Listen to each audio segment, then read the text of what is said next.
Good morning. So guess what? Frankie and I have been looking for my glasses all morning. Right? Oh, I cracked me up. I have so many pair of inexpensive readers that they're all over the house, and every once in a while,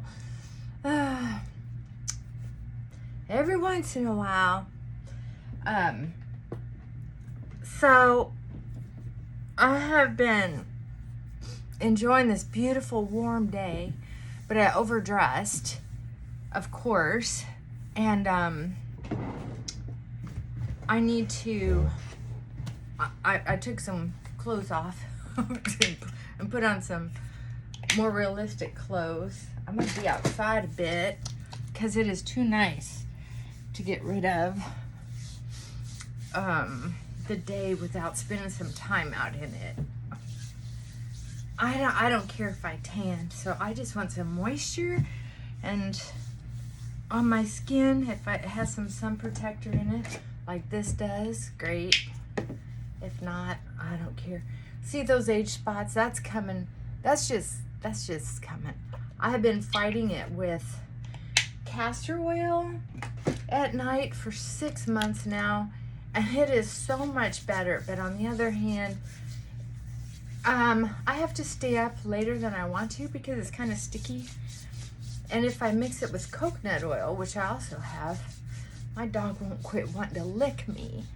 So it's just, I don't know, it's just gonna be a hassle. I'm still putting it on my face and coconut oil on my hair a little bit. I have that funny hair that it can be really frizzy.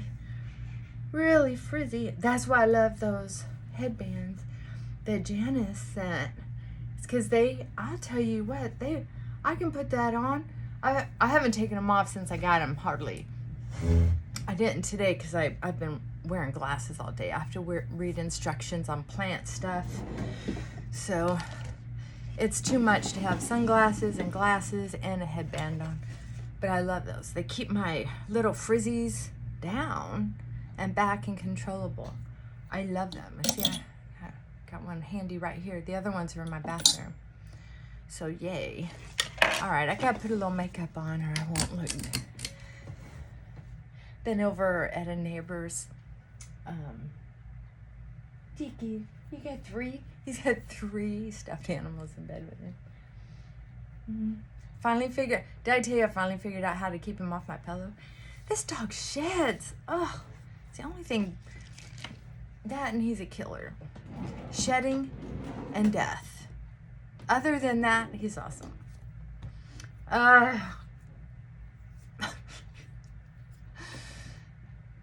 Life is funny. So that's what I thought I would talk about today. Life is funny. I have been taking life so seriously that it takes the fun out of it. And one of the things I was talking about, I'm just experimenting. I really don't need to put this much makeup on because I'm going to be outside. Nobody's going to care what I'm doing.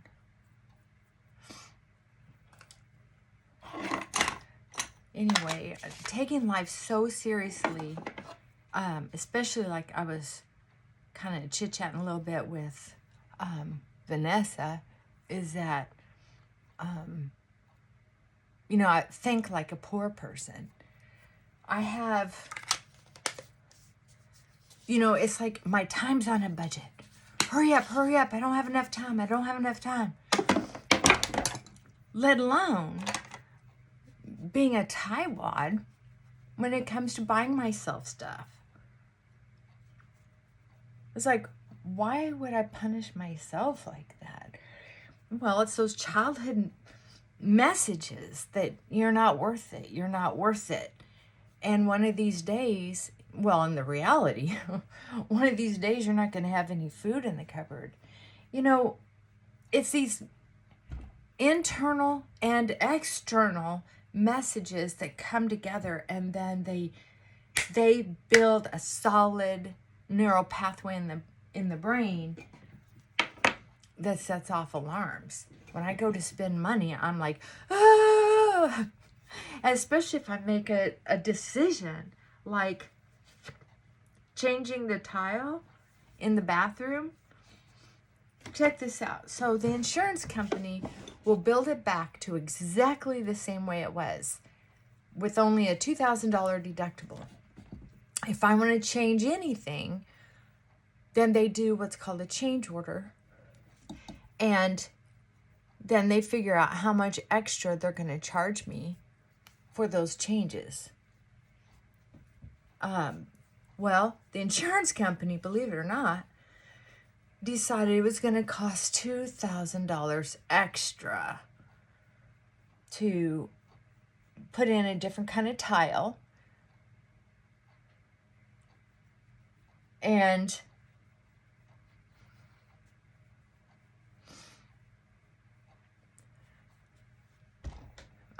a couple other things, which isn't important. Because ultimately I decided, well, with my deductible and this like almost $2,000 extra, I'm good. I'm good. Well, because of that discussion, it has delayed the start on the bathroom another month.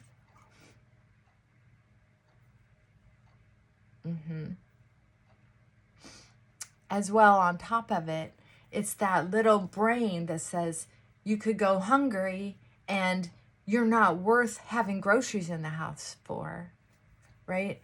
That I'm thinking, did I make the wrong decision? Did I make the wrong decision? Oh my God, oh my God. And when I called my insurance guy, he was just like, even with the change order, they're moving along at an exceptionally well-paced pace, right? And then, I was having this conversation in my head about, what if I don't like that tile? Oh my God, what am I going to do? How am I going to replace it? Blah, blah. I'm like, whoa. Hold back.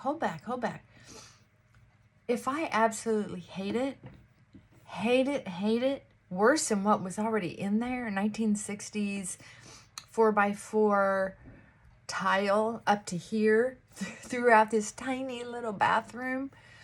Same in the shower, on the floor, on the walls, that tiny little tile. I wanted to remodel both bathrooms one of these days. This one's getting remodeled for $4,000, basically.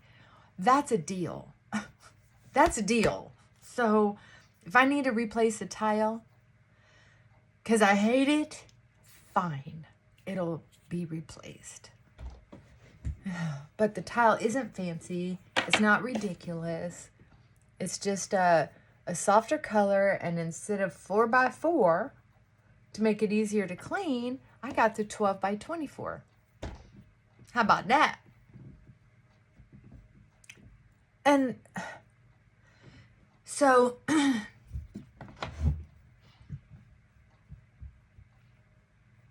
there's a lot. Look at this. I'm 62 years old and I'm still figuring this stuff out. 62. So I figure, I got another, because of how old my relatives live,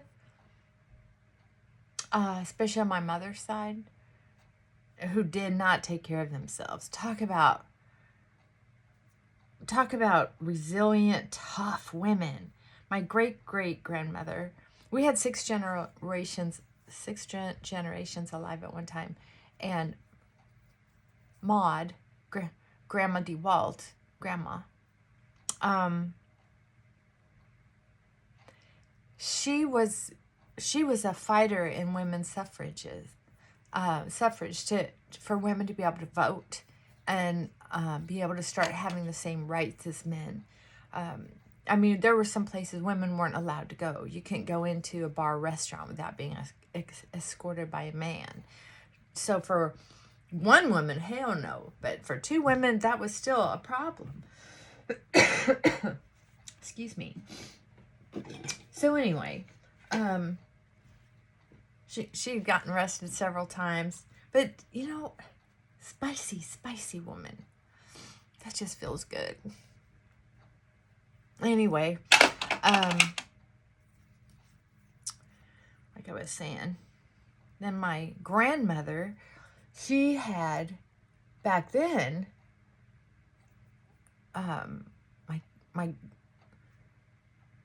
so that was my great-great-grandma. Then my great-grandmother was one of the first business women in town, and she had a driver's license.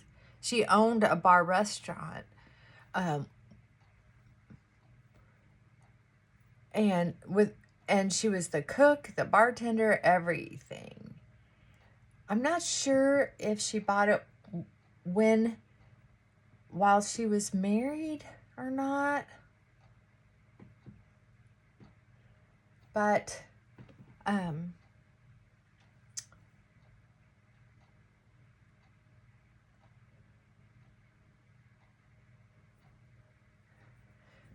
she maintained it, all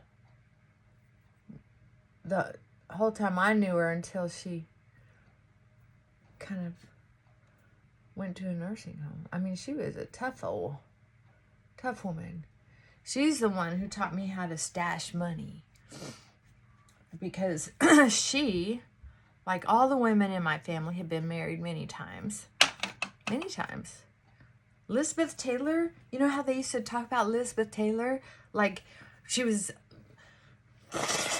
this crazy woman who just didn't take marriage seriously. Well, I understood that not only did she take marriage seriously, but she also probably had a broken heart every time. High hopes every time and a broken heart every time. So, I've seen it. I've been through it. I too.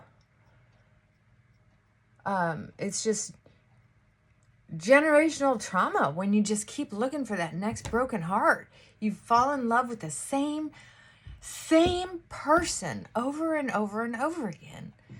Just a different face. And that's the same pain over and over and over again. Yeah, it takes a lot of therapy, a lot of practice, and a lot of, honestly, some broken hearts, some fear of being alone. People minimize it. It's nothing to shake a stick at all. Because it feels like terror. Fear of being alone for people with those kind of abandonment issues feels like terror. And they will do anything to avoid it. Anything. Well, some people, anything. So you have to be careful on who you're getting involved with. Whether you're on the receiving end of that kind of addicted attachment, or if you are that addicted to attachment. Did I say that right? Well, you know what I mean, right?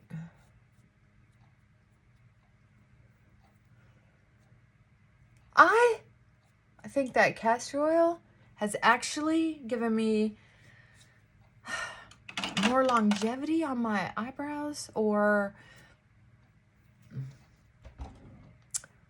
I'm just getting older and lazier with tweezing my eyebrows, so I'm noticing these hairs in places that I don't usually have them yet. It's not thickening up. It's like every once in a while I don't tweeze my eyebrows except for real outliers, just so I can see what I've got to work with. So it can be kind of great. All right. So anyway.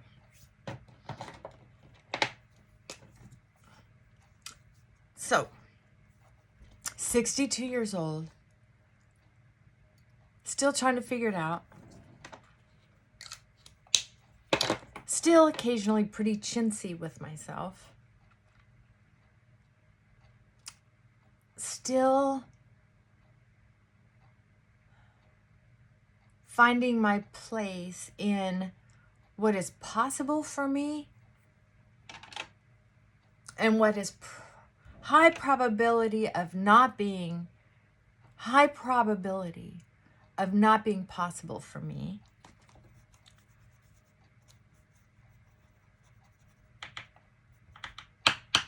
And how I can balance, how satisfied I can be, content, find joy and gratitude versus keep striving, right?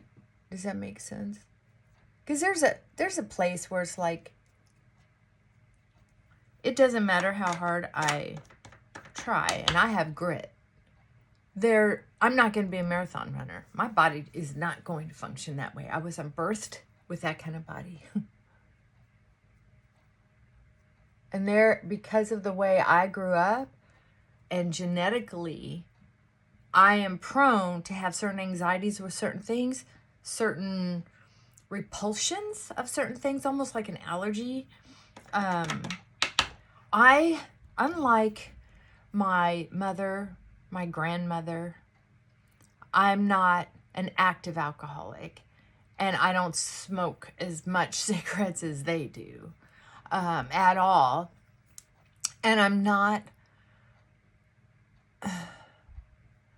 so hard and set in my ways as an old person, as my great grandmother and my great great grandmother.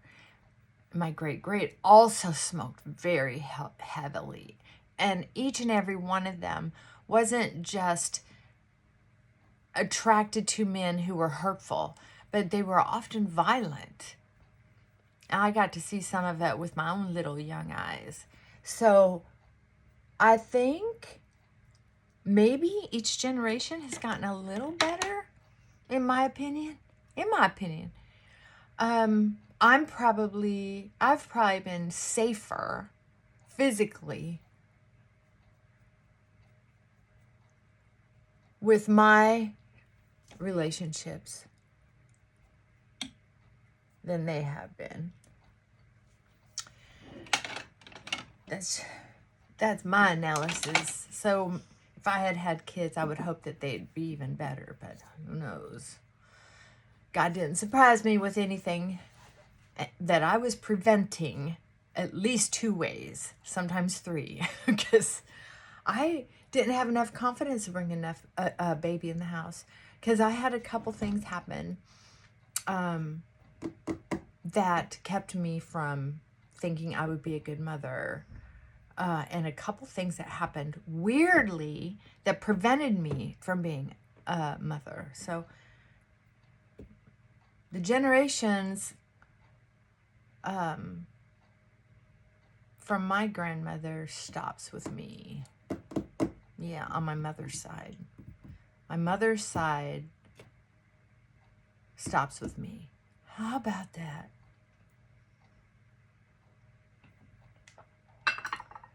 So I'm going to go back to being 62 and still thinking poor. I know, I would love to sit down with Vanessa. I'm going to have to do a live one of these days when I have time and see if we can't get a dialogue going with a couple of you. Is that thank goodness, if I couldn't work another day, I'm not going to starve to death, and I could probably keep my house. And it wouldn't dilapidate before I die. It would probably be around for another 40 years if the world didn't explode. I'm just saying, as far as retirement goes, with my little retirement paycheck that I had before I was employed, and with my tiny little investments, and with my Social Security, I should be fine. I'm not done with money. And unless I completely lose my mind, I can still work part-time and pay the bills, so, or for something out of the ordinary. As long as I'm not stupid with money, I'm fine. But I can't overspend and be fine. That's how bad I was with money when I was younger. So when someone smart and young, like Vanessa says, well, I'm preparing for retirement. Like, I hear that. Because I kind of still feel like I'm doing that, even though I don't have to do that. I just have to be smart with what I have. I don't have to build towards anything. It's too late. But what I did with all this stuff going on in my head here lately, like I'm telling you, it's a buildup to this.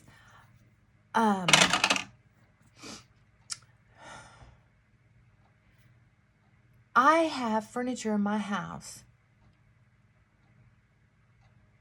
that I like, and it served a purpose when I got it. I mean, I like it, but it's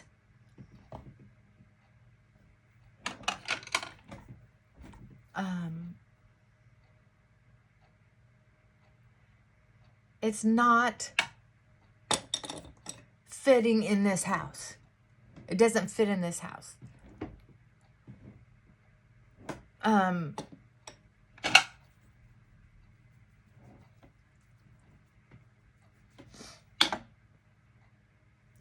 This house is small. I always said I wanted a small, cozy home, little cabin.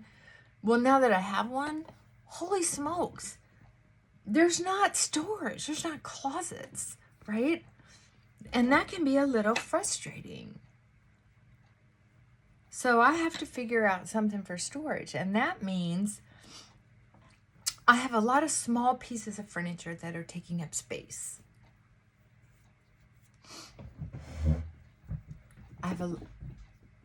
And that I spend money on, so I kind of hate to waste the money, but I'm going to have to start making some decisions. And some of that stuff I basically kind of made relationships with, which is kind of funny. Making relationships with inanimate objects, like furniture. Because when I was younger, it was so cool. There we go. All right.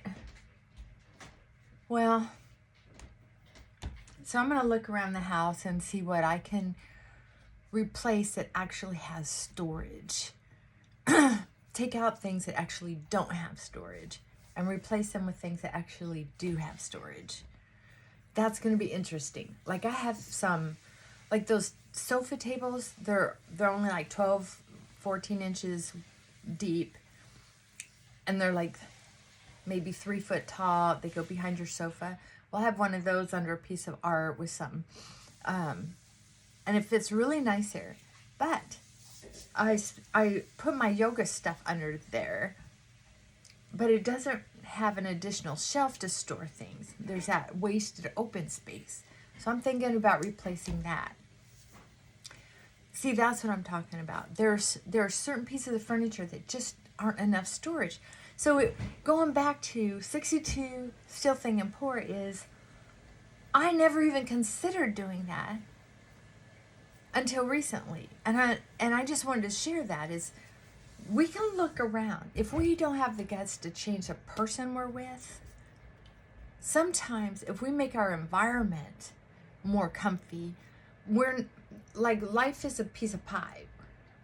That's why we try to get good sleep. We try to have a job that we don't hate. We try to have a relationship we don't hate. We try to have a living environment we don't hate, right? And hopefully there's a couple pieces of that pie, exercise, things like that, our health, food, that we have some things that actually bring us joy to help counteract the things that drag us down. So we can find an equilibrium.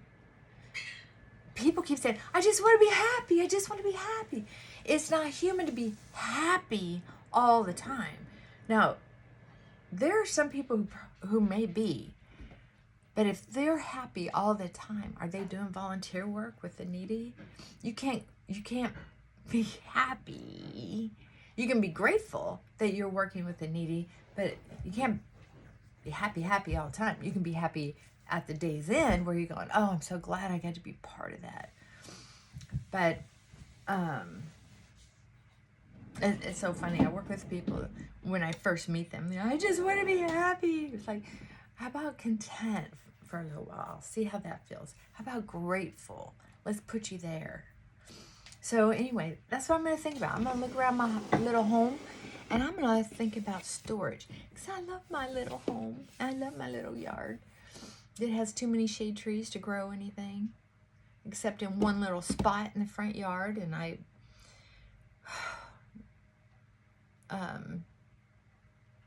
let it dry out so it's sleeping. I just couldn't do anything with my hurt knee and ankle, so I don't know. Now that I'm feeling much better, I'm out there looking at, I'm such a bad mom, but I'm not. My baby loves me, don't ya? Do you still love me? Do ya?